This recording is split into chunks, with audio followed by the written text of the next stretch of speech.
everyone to this GovReports webinar. My name is Tony. I'm the Sales and Partnerships Manager here at GovReports. I want to thank you all for taking the time to join. We do appreciate it. Also with me today, Tiana, who some of you may have spoken to in the past. She'll be here to assist with any questions that you have. And of course, Maria, who will be presenting the webinar, who I'll hand over to shortly. A little plug for GovReports. If you haven't heard of us previously, we began back in 2010. We sought out to build the best cloud-based lodgement software on the market. Today, we're still building, releasing new features, integrations on a monthly basis, approaching 5,000 customers in Australia with a mix of tax agents, BAS agents, and direct businesses. If you want to find out more, just head to our site, govreports.com.au.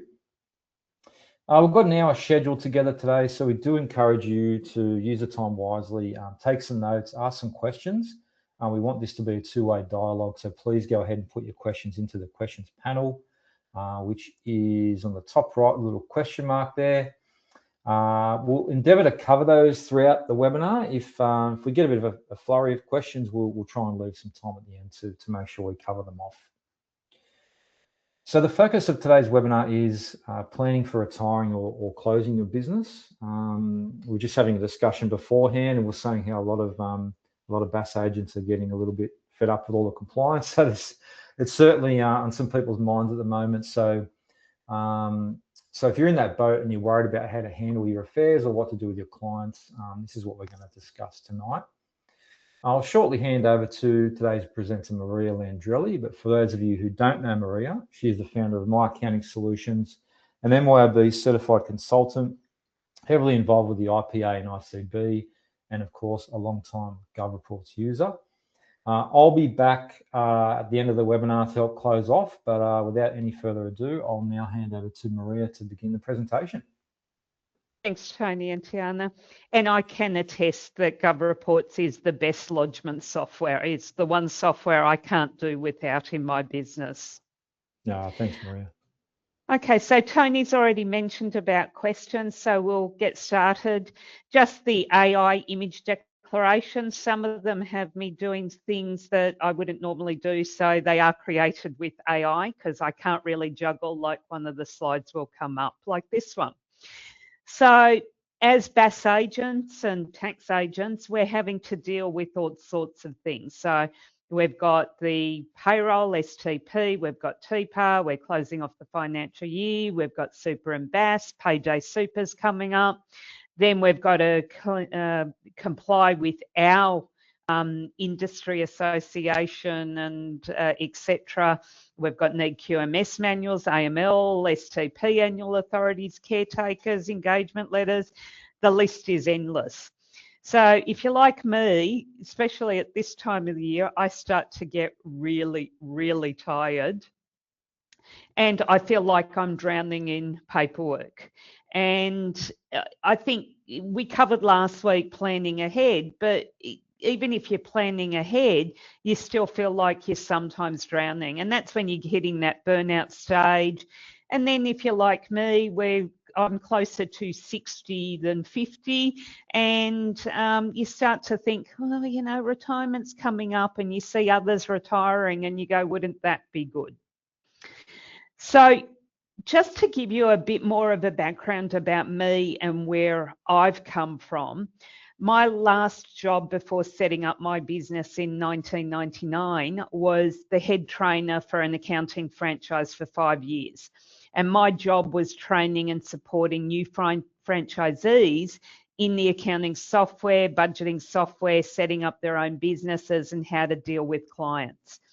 I was also at that time a teacher for my local community college where I was teaching MYOB and other subjects, mostly to business owners that wanted to do it for themselves. And I'd been doing that for quite a while. So current business life, I left the franchisee as an employee and became a franchisee for a few years and set up my own bookkeeping business because I loved working with the client, not watching other people do it. Then the TASA 2009 was introduced into Australia on 1st of March 2010. And I started doing training for the Cert 4 in bookkeeping. So I actually wrote a lot of the material, and I was doing the 2 compulsory subjects if you were already trained, as well as training new people to the Cert 4. And in 2010, I also started the local bookkeeper meeting at Hornsby for ICB. And for 1 year, I was also doing it for a Castle Hill branch of a networking group for BAS agents and tax agents. So then a little bit about me. Personally, my dad passed away in 2010. My mum started showing signs of dementia around that time as well. I then met my now husband in 2016 and we got engaged in 2022. My mum's dementia started to get worse and it became apparent that she was unable to live alone. And then I got married in 2023 and my now husband, bless his little cotton socks, he said, we're going to have to move in with your mother because she can't stay on her own.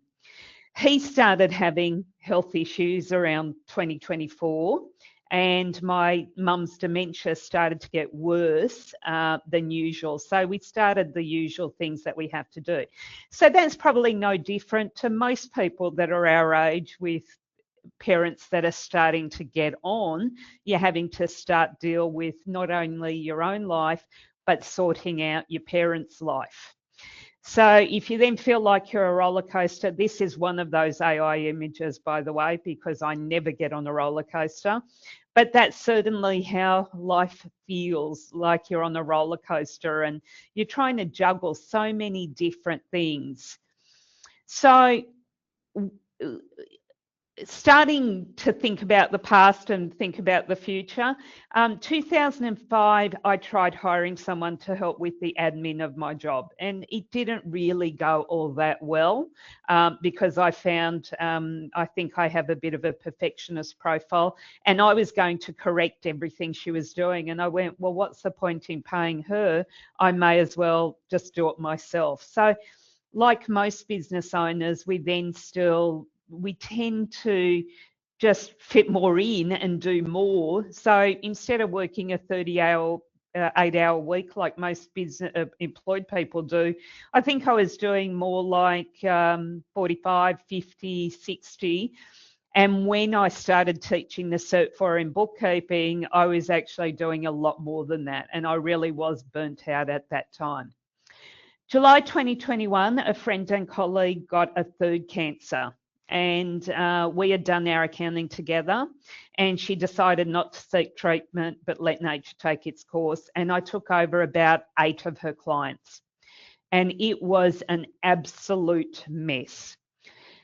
She obviously thought she was doing things okay, but going into the file and a couple of things those clients have told me since then, it was obvious that she wasn't coping with dealing with what was happening in her personal life as well as running the business. So around that time, I started thinking about my business life and how getting married would change that, you know, because I was used to being on my own and working all hours when I needed to, and that was going to change. So June 2023, another friend and colleague, my ex-business partner, got cancer and died within 2 months. And I took over one of his clients and declined the others. And I've declined lots of clients over the years because I don't want to be in a position that I'm not providing a good service. Depending on who it's come from, I will take it on and how much work's involved. But a lot of the times I've declined the work and I haven't regretted that. So December 23, another friend, luckily she did not get cancer, but she decided that she was going to sell her business and retire. And so she went through that process. So I was looking at, I didn't want to be in a position like someone else taking over if something happened to me and then have people going, oh, you know, she made a real mess of it. You know, I don't know what people were talking about, but, you know, it was a mess. So I started thinking about that maybe I needed some help. So December 22, I met Justin. Justin joined my local ICB meeting. He was just about to finish his Cert 4 in bookkeeping.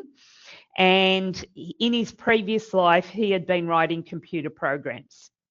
So he was 60 odd. I'm not sure exactly, but I think he was about late 50s, early 60s. So he decided to change career paths and chose bookkeeping. And he, as I said, he was finishing off his cert bookkeeping.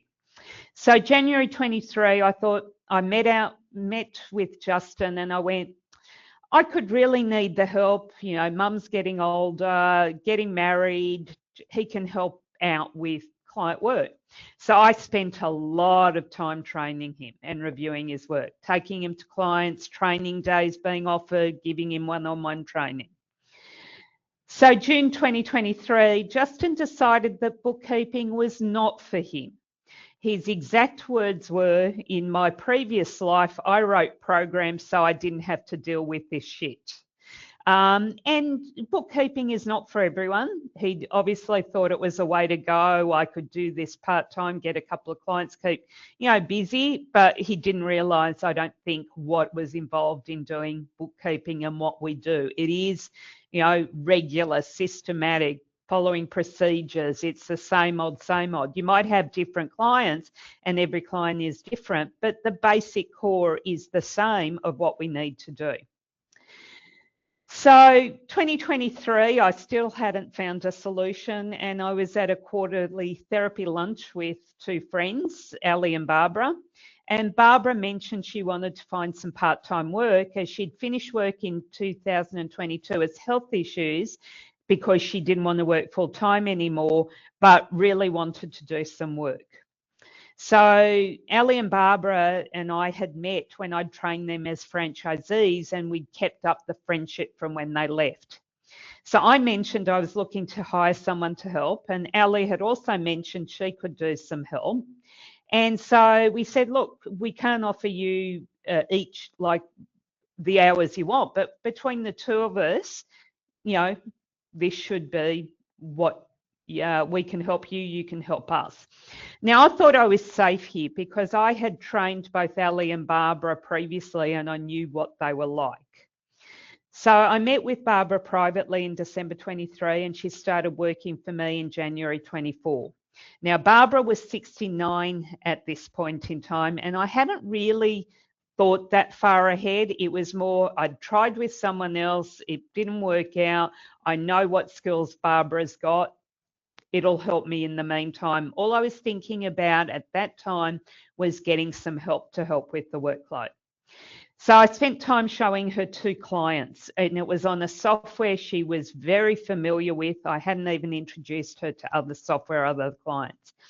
And despite her having a lot of experience in accounting and the software, it became obvious within that first month of me reviewing her work that she was having trouble with the work. So I then organised that I wanted to spend some extra time training her. And so I agreed to go out and meet with her. And then she sent me a message saying, look, I thought I was ready to go back to work, but I'm not. I don't want to do this, but I'll enjoy catching up for our regular lunches. So then nothing really happened. But then in 2025, the QMS came in, and with it, the obligation for caretaker. So as you all know, we need to have a caretaker in case we become incapacitated. Now, this really resonates with me because having taken over from two people who got sick and then I had to take over unexpectedly. With the first person, her husband, actually did the BAS for several of the clients. And you could tell that someone else that was not experienced. And originally when I took over the job, the accountant who I knew from another client, I'd said, look, I'll take over from the July, I won't even look at June. And then he came back to me and said, Maria, I really need you to go and tidy up June and fix up June and the whole year, because I'm not confident with what was there. So I then approached Ali to be my caretaker, which she agreed as an interim measure, but not long term, as her husband was not well and she was planning on retiring as well. So we agreed to be each other's interim caretakers, me until I found someone else, because I'm not quite ready to retire yet, but the dream is there. And for her, I think within the next year or two, she's planning on retiring. So I then become her caretaker until she sells her business. But that didn't solve my problem, because I still needed to make arrangements for me. Now, what's the purpose of it? Unexpected illnesses, something that prevents you from running your practice. And again, it got rammed home to me about 10 days ago when a long-term client and family friend, because I've known him for 26 years, was killed suddenly in a farming accident 10 days ago. And his wife, who I've been dealing with for the last 25, 26 years as well, she's now struggling. So that's, you know, those three incidents highlighted to me that while it's great being, and I had purposely been the only person in my business because I didn't really want to manage anybody else, because I found every time I tried to do that or seen others, they spent more time managing the staff rather than doing the work. So I'd purposely kept my business with what I thought I could manage. But with the caretaker obligation, that changed. So it's then the planning. So again, I then went back to where was I currently in my personal and professional life, you know, husband, mother, the business, etc. Where did I want to be in 1, 3, 5, and 7 years' time, and how I was going to get there. And that does involve, over the next couple of years, slowing down a little bit and spending more time doing traveling while I can, but also with the end goal of when do I want to be retired, because it's not something that you can decide, I want to finish up at the end of this year. If you're planning on selling your business in particular, you really need to plan for it. You need to have the systems in place to make it a sellable business and manage the handover. And one of my favourite sayings is, if you fail to plan, you're planning to fail. And so I needed to look at my roadmap. So I then reflected on what I'd done wrong. I had reacted to someone saying to me, I'm looking for work. And I went, yeah, I could do some help. So I decided to be a bit more proactive, and on a couple of the bookkeeping pages, the Facebook pages, I posted an ad. I then decided what I wanted, the job opportunity, that I wanted someone part-time to start off with, and long-term mentorship and a business buyout opportunity. I wanted to try and have someone that could then replace me while I do the things that I want to do and be caretaker, but eventually when I want out completely, that I have someone that I would give first option to buy it. I could sell it now. I can go to the same business broker my friend spoke to and have it sold within 3 months, but that doesn't fit in with my plans for the next 1, 3, 5, and 7 years. So I specified what I wanted. I was quite happy to be flexible, you know, someone with young children or ready to re-enter the workforce, and then eventually take over. I did want to be anonymous, so I didn't advertise my business name or business email, but set up a separate Gmail account because I didn't want to make known my plans, I guess, to everybody. And what was the result? The response was, no thanks, I got not one response. I had one person come up because I went to look at the ad again saying, oh, thanks. If I wasn't at the end of my career, this would be a fabulous opportunity. But I got literally no response. And then when I was reviewing the responses, I went, okay, what happened? And then I realised that they were already established BAS agents, probably with their own businesses. So they're not going to be interested. They might be interested in buying my business, but they weren't ready to work with me and then become caretaker, become a BAS agent in their own right. They were probably already BAS agents. So I then decided I needed to change my target. And I looked at it with my background of training, I was willing to spend the time and effort to train them. And I then decided that they must become a BAS agent once they've achieved their designated hours, because I need someone to be a caretaker. And I do want the optional buy my business when I finally do choose to retire totally. But if not, I can then sell it anytime, anywhere. So where was I going to find this person? And I decided that I was going to go to the source and get someone newly qualified. I knew the head teacher from business and financing at Blacktown TAFE. I'm based in Hornsby in New South Wales, if anyone knows where that is. And there is a TAFE here in Hornsby. And I'd reconnected with the head teacher at an industry consultation that I'd been asked to attend, where the TAFEs were getting consultation from businesses, trainers, industry associations and things like that.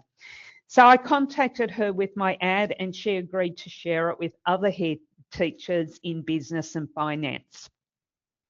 And I got about 10 responses.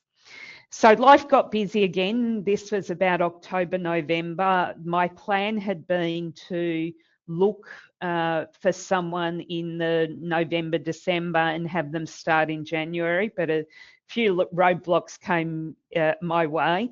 And then I didn't actually get anyone to do an interview until about January or February it was this year. So in January, I then reviewed all the 10 responses and I sent out invitations to 5 of them for an interview and 3 accepted. There was one in particular that I had liked and I really thought she had the best options, and I'll go through what they were. The other couple, I thought they might do in a pinch. They were more tax agents. They had been doing tax work here in Australia. I didn't realise what ages they were, but then when I met them, I realised they weren't what I wanted. They were at their end of their working life, not at the beginning. So they certainly wouldn't want to take over my business. And I certainly wouldn't do that to my clients either. Sell it to someone else who's there for maybe a couple of years and then they have to find somebody else. So anyway, I had my interviews and this was one of the people that I got a response from. She had seen the ad. She was actually from Hornsby TAFE, which was perfect for me since I'm on the North Shore. She was transitioning. She had thought she wanted to do animal care, but then decided it wasn't for her, and she decided to switch to the accounting bookkeeping, because when she had been working at a pet resort, she found that she had enjoyed doing the admin and the staff records and the payroll and all of that sort of thing rather than working with the animals. So she was just finished her Cert 4.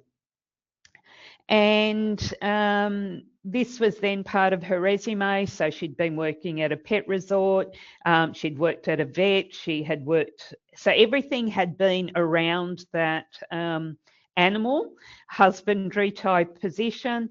But then she, her key skills were the things that are important when you're a bookkeeper.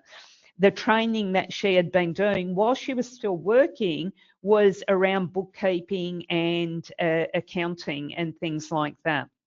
So I met with her. She was the first person I'd been interviewed on the day and the one that I had the most connection to. So I offered her a trial day and an invitation to my local bookkeeping meeting. So I spent the time with one of my regular client files that was fairly easy, and I spent about 10-15 minutes showing her what to do, and then I got her to sit down and do it, and I reviewed what she'd done, and we had a bit more of a chat. And while she was doing that data entry, everything was pretty much perfect. So she'd picked it up on a software she'd never used before, in a file she had never used before, and she had done well. So I offered her a job after the trial, which she accepted, and she started in March 2026. Now, I had to get ready for her because my intention had originally been that I would get a serviced office, that we would meet up together 1 day a week, and 2 days a week she would work from home. But then when I spoke to her about whether she had a facility at home that was a safe, quiet environment, it turns out that she didn't have that there, and she preferred not to work from home, which is unusual in this day and age that everyone wanted to work from home. So I'd already decided that I needed to control the computers, phones, and things. So I went back to the serviced office and I found a permanent office space. It's mostly big enough just for her, but it fits the two of us in a pinch because most of the time I'm on the road. So I try and be in the office with her 1 day a week or 1.5 days a week. Early on, I was in here pretty much all of the time with her. So she then started in March. So I sent her the contract and listed off a lot of the things that is in a standard bookkeeping contract. You know, what she was going to be doing. She's going to be responsible to me, and I'm going to supervise and review, and what she needs to do and the compliance with the TPB. Her key responsibilities, what I'm going to get her to do, and for clients, as well as the admin for my office as well. Where it's going to be, so we're in Regis Service Office at Hornsby. She can work from home if she needs to, but she prefers not to. And if she did want to work from home, what she needed to provide to me so that I could make sure I was compliant with the OHS issues, things like that. The clause was BAS registration, because remember, for me, the end game was she needs to become a BAS agent. And during the interview, and it was one of the things that tipped me over towards her, is while I'm a BAS agent, most of the previous work I had been doing was more of a financial controller role. So I tend to sit more on the high end of a BAS agent, closer to a tax agent. I just don't have the piece of paper that says that I'm a tax agent, and I don't want to go down that road. So she then, when I'd said to her how important continuous professional education is, now our minimum requirement is 30 hours. I tend to do more like 120, 150 hours a year, because it's important that we keep up to date. And it's the only way we can provide a good service to our clients. So she told me that she intended to do an accounting diploma starting this year, and was I okay with that? And I said, yes, absolutely, happy to support you. I believe that an industry association is vital, so I agreed that I would cover the cost of her first year's membership, which will also help with her TBB registration. So I talked about the continuous professional education, and she's done a lot of CPD since she started with me, not only with me, but outside opportunities that we've had. I still wanted to be flexible with her, and the office, she can come in at any time. It's 8 till 5:30 was the times I set Monday to Friday. We set that it was going to be Tuesday and Thursday, but things change. She may need to change her days. I may need to change her days. And then the equipment, because where it's such a high risk of a cyber attack, I wanted to make sure that she used my computer only, my internet only, and provided her with a dongle in case she does work from home, and an office mobile phone. With the right to disconnect legislation, I wanted to make sure that if I contacted her, it was the work phone only, and she can turn it off when she's not working and turn it on when she is. I put in the clause about the purchase of the business in the future, that she will have the first option to buy it, and then if she's not interested, then I would then go outside. Of course, the clause about restraint, because I'd spent a lot of time building up the goodwill, and some of my clients have been with me for 25 years. I didn't want them to go outside. Now, we all know it's not worth the paper it's written on.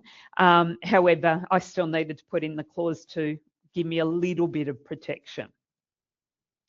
So I then needed to notify the clients. So in my engagement letter, which we're in the process of doing new ones as we speak, more to comply with the AML, as well as expanding what we're doing.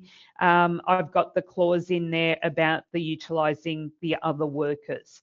And for me, the caretaker, while I trust Ali implicitly, I thought it was a much better option from an operational point of view, that it was someone that worked for me, that I can give her the access that she needs without then having to give an external person to me access.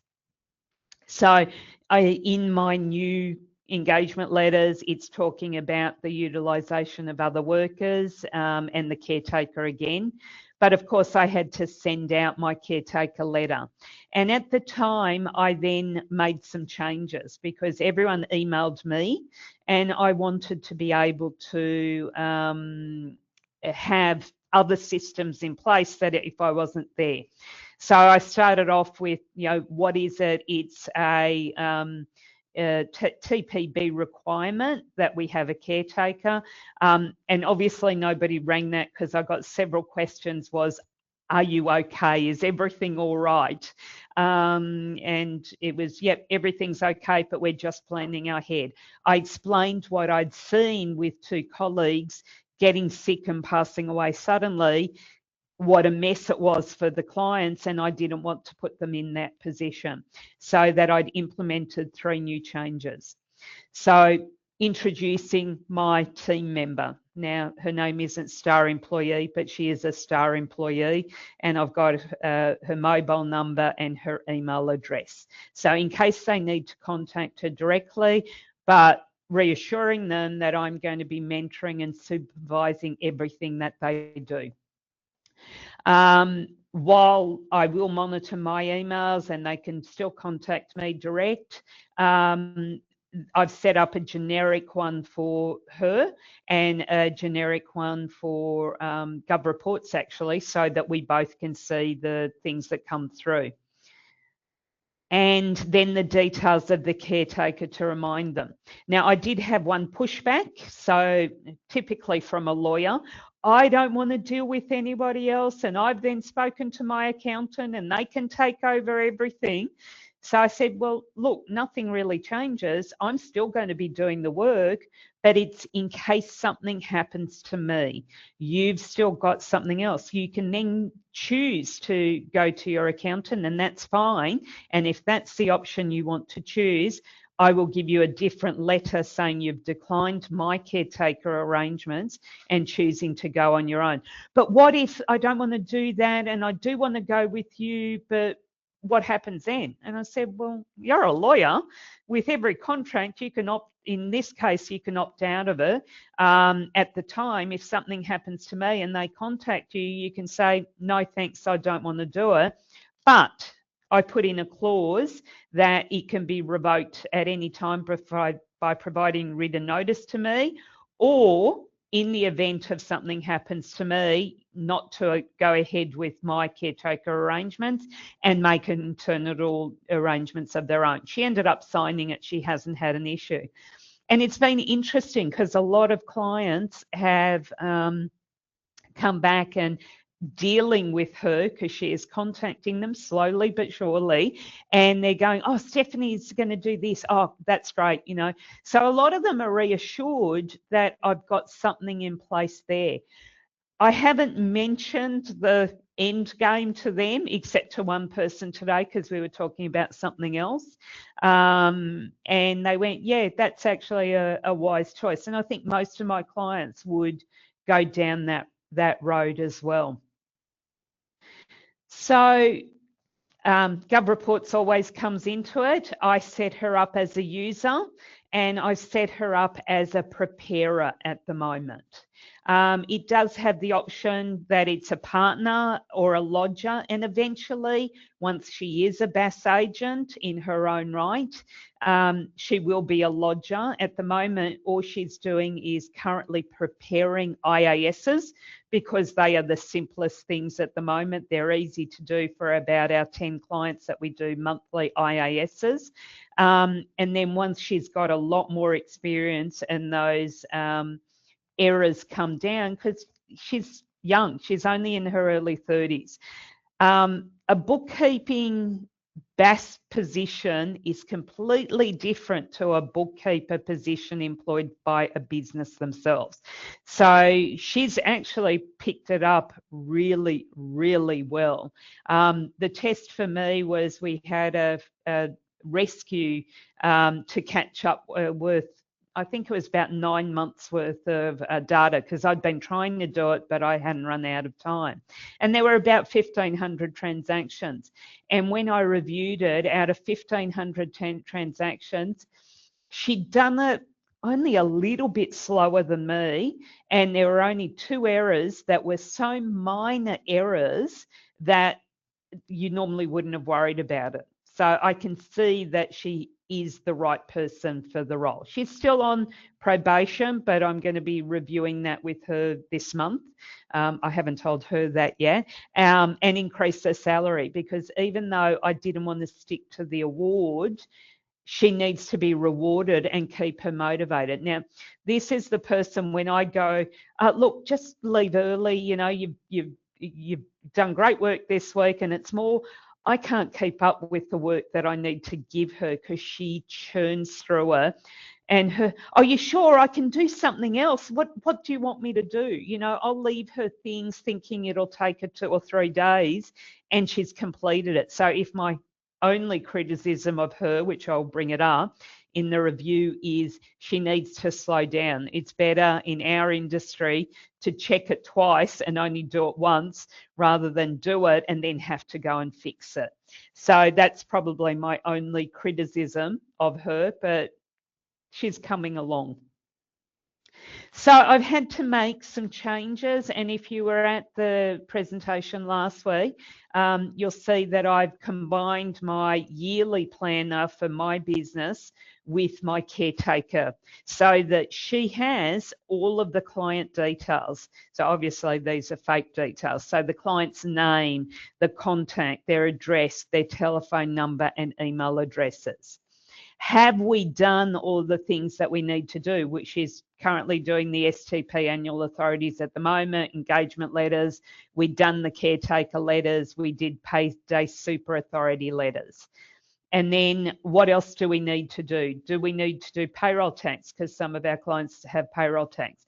Do we need to do workers' comp declarations? Do we need to do STP finalisations? Because some clients don't employ people.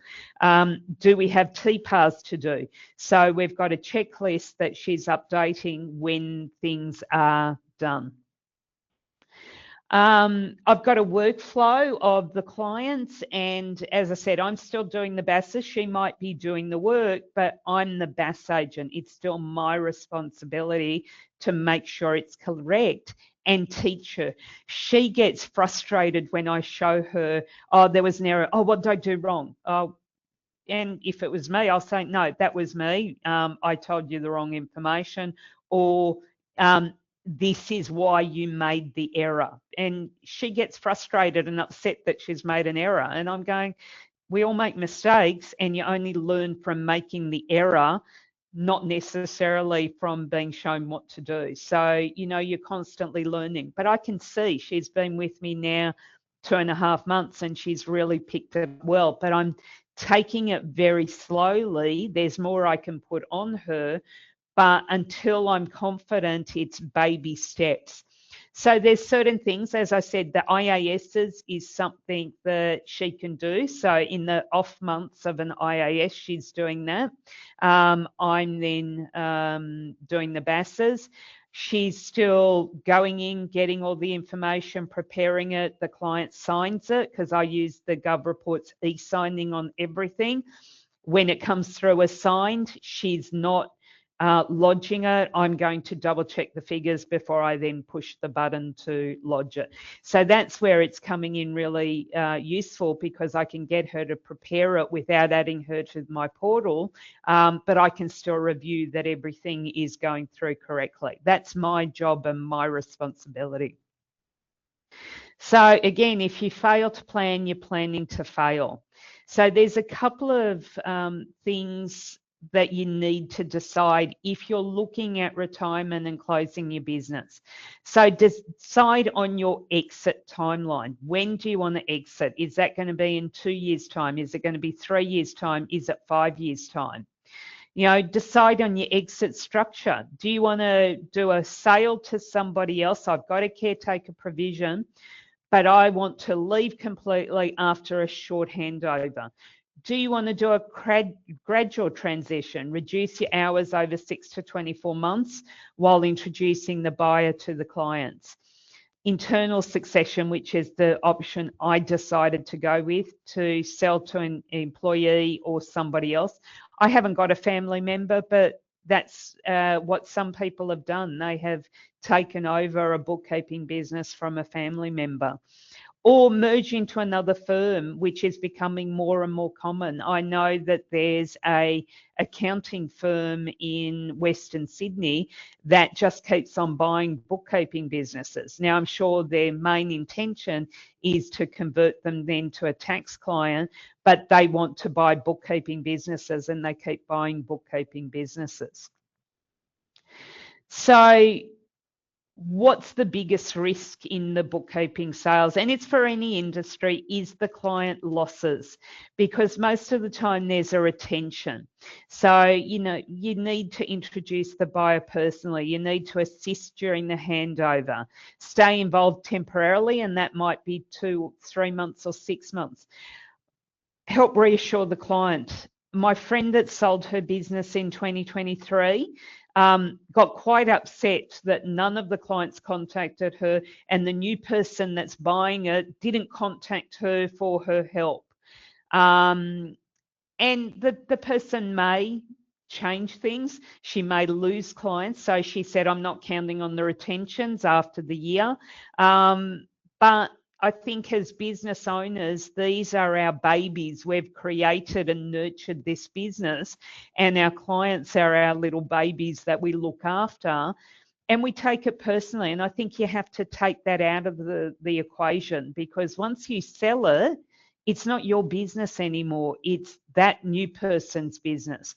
And if they stuff it up, you did the best you could. And we see it all the time. How many times do you see someone's bought up a restaurant and then suddenly they put up under new management, and they bought the business because it was successful, and then they decide to change everything and clients leave, and then they wonder why, and oh, well, it was the previous person or something like that. You bought a thriving business because it worked and what that person was doing was working. But we all have our different ideas, and you can't take it personally. So a smooth transition. So the systems you have in place in the year, 2 years, 3 years, 5 years before you decide to do the exit is critical. It is documenting what you do for each of the clients. And that's what I've had to do with Stephanie, because all of the information is in my head because I've been dealing with these clients for so long. So it's now putting it there in paper that someone else, if I'm not here, can pick it up and take it over. So common mistakes is waiting until burnout before selling, no documented systems, undercharging the client. Now, that's not something I tend to do, but often in this industry, people don't value what they do. And I think in a lot of cases, there's so many overseas bookkeeping businesses that they go, oh, we can do your best for $100 a month. Well, there's that old triangle. You can either have one of three things: quality, service, or price. So if you don't want to pay the price, you're not going to get the service or the quality.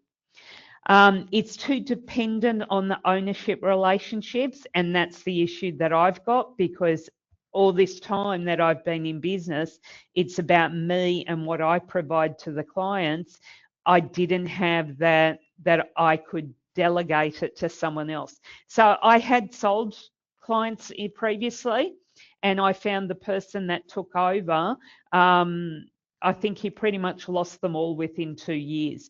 Now, I took over when Ali had worked for the franchise. She decided to take over a full-time opportunity at one of her clients. So I took over her clients when I went out on my own. Well, one by one, they all left, not because of something that I had done, but they decided not to continue with their business, or they changed direction and things like that. So that's not always an indication of the problem of the person taking over. Clients change, they move on for all sorts of things. Leaving compliance issues unresolved. So if you haven't got your caretaker, that's an unresolved issue. You are actually putting in jeopardy, because you're in breach of the code of conduct with the TPB, and no succession planning. So I thought about it and tried different things, but I was reacting rather than being proactive. This time I'm being proactive. So proper planning is the foundation of any successful endeavour, and it's taken a lot more of my time because I'm having to show somebody else and create the systems that will hold me instead for in 5, 6, 7 years' time, when I am ready to fully step back, that I can transfer something over successfully. So, any questions? We're going pretty well for time. Tony, Tiana, any questions? Yeah, you've done well, Maria. There's no questions coming yet, but if you do have any, now's the time to put them in. So please enter them into the questions panel. I'll just add a comment. Some really great tips. Like I sold a business in 2014, and I can tell you, just as you said, if you go to a broker or the open market, the first thing they ask is, what systems do you have in place, what documentation. Yeah. So if you're thinking of selling your business, definitely give it, at least a year to get all those things in place, because most people just end up, laughing at you, to be honest. So, and I guess the term they use is key person risk. So obviously, if it's a small business and the owner's had it for many years, and if they leave, what happens? So, yeah, so just you're spot on with those tips. Great. No questions as of yet. Tiana, did you want to add any comments? Okay, so thanks, Maria. That was, I've through GovReports, I've spoke to quite a few clients over the years, and that have retired. And of course, from the GovReports point of view, the account that you have, you can transfer to the new owner when you're ready, of course, by changing the business name, and then of course you change the agent, the details, And of course, later on, you got to do the ATO software nominations again for the new entities. So from the GovReports point of view, it is pretty simple, but like all the necessaries, the necessities that you have to do, as Maria said, plan ahead, plan what you want to do, because it has a lot of emotion, of course. And of course, a lot of your clients may or may not stay with the new agents. So if you have planned, and as Maria have done so, it's likely to be a more successful transfer of clients, because they have a relationship along with Maria over time, and it's not a shock to them, and it's the process that they familiar with, and it's I think it's just a better process. Yeah, it's a good tip. Thanks, Tiana. So there's nothing coming in. Like I said, there is a chance now to ask some questions, but I think the information was very, very good and very comprehensive. So again, well done, Maria. So we might just give it another minute. Any final comments from you, Maria? No, I think it's work out when your end is going to be, and then start planning for your end. What milestone do I want to have? So for me, 60 is a milestone one, and that's when I want to start slowing down a bit more and having Stephanie do a lot more. So the agreement always was 3 days a week, and then it would expand to 5 days a week. And that fits in with her timeline, because she's going to be studying for the next year or two. So it gives her the opportunity to build her skills, build up her hours, as well as getting the extra qualifications that she wants. So it's similar qualifications to what I've got. I've got an associate diploma of business accounting from TAFE, and that's what she's want to do. So that's where she fitted in perfectly with my plans, because she wants to get that higher qualification. And then start what am I prepared to do? I was prepared that I was going to take the time and effort to train somebody properly in how I wanted things done. And we've all got our systems, as the three of us were discussing before we set up the webinar. Just because you've got 2 different bookkeeping business or 2 different accounting businesses, each of us have our own little idiosyncrasies the way we wanted it. And she's relieving the pressure off me, but by the same token, it's putting more pressure on me, because I'm having to review what she's doing, as well as trying to do what I need to do that she can't do for me yet. But unless I take the time to introduce it to her right and train her correctly, she's never going to be useful to me. So I am probably a little bit busier and a little bit stressed at the moment, but by the same token, it's not as stressed, if you know what I mean. So no matter who you take on, no employee is totally up to speed. Even if you take on an experienced person who's been doing this for a while, it'll take them a good 6 months to get up to speed on your client's work and how they do things and how you want things done. And it's not something you can shortcut if you want it to be successful. You really have to take that time and effort. And it's non-billable hours, but the end is worthwhile. Yeah, absolutely. It just, sorry, Tiana. Yeah, so Maria, I from a financial planning background, long back. This sounds like a succession planning, and it's applies where you really care and for your clients, but also the person that you're taking on, you also want them to be successful. However, there will be situations where you might not have the relationship, or it might be the person that you like prepping to take over the business or the clients. They have a change of mind, or the situation is not in order to pay for the takeover of your clients or your business. What would what would you say, like what would you do?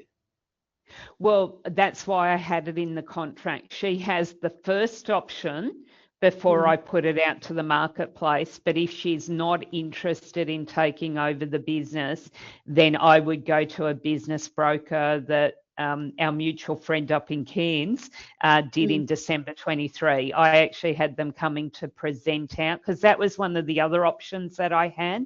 I got them to present at my ICB meeting, and one of the options I had considered was actually selling off some of my clients so I could cut down. But that then wasn't going to solve my problem for later on. So my issue was I'm not ready to retire now. I'm not ready to cut down completely now. I want to cut it out. I don't want to be working 50, 60 hours a week. At the moment, I want to cut it down slowly, but I want the end. I have to have an end. And for me, much as I love my clients and as much as I think I could keep going, I could see from those two people of those files I'll take over, there has to be an end point that I say, I'm not competent and I want to do it before I'm not competent. And so for me, I picked 65, unless something untoward happens in the next 7 years, that I want to be out of it completely by 7 years' time. Stephanie will have the first option. If she's not, I'll then go to a broker and sell it to someone else. But having Stephanie there who is familiar with the clients, usually the person buying the business takes over the contractor as well, and she would have the knowledge of what the work is for each of the clients because she's now built that up over the 5 or 6 or 7 years. But that also put the risk on the new owner that Stephanie can step away from her own and set up her own and then take, the clients along the way as well. Yeah, look, it's the old saying, it's not worth the paper it's written on. I've got the clause in there that she can't work with clients for 12 months. That's true of any employee. It's true of anything. She takes, someone else buys it, she goes to work for them, she might go, no, I don't want to do it. She could leave tomorrow. She could then decide, hey, just like animal husbandry, I really don't like bookkeeping. I'm going to give it up. I don't think that's the case, but she may decide she doesn't want to work for the new person. So when I sell it, I'm going to have to go through that transition as well. So it's like having that path, but you're at a fork in a road. Well, if this happens, I'm going to go down this path. If this happens, I'm going to go down that path. And if this happens, I'm going to go down that path. And unfortunately, until I get to that crossroad that I'm asked to make the choices, I don't know what the paths are.